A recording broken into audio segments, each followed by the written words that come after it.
In this final chapter, we would like to refer to a valuable free webinar about DIY Loop.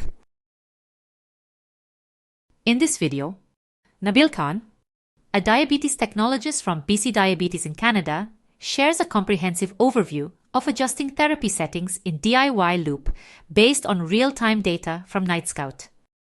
Please click on the link below this video as Nabeel Khan's expertise and examples will further enhance our understanding of DIY Loop, empowering us to optimize our glycemic control.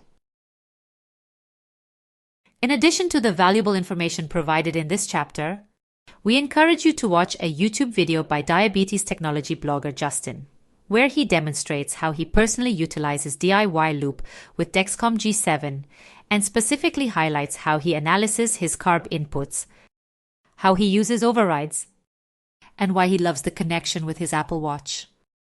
This video offers a practical and real-life perspective on using DIY Loop and can enhance your understanding of its functionality. Congratulations on completing this module on DIY Loop.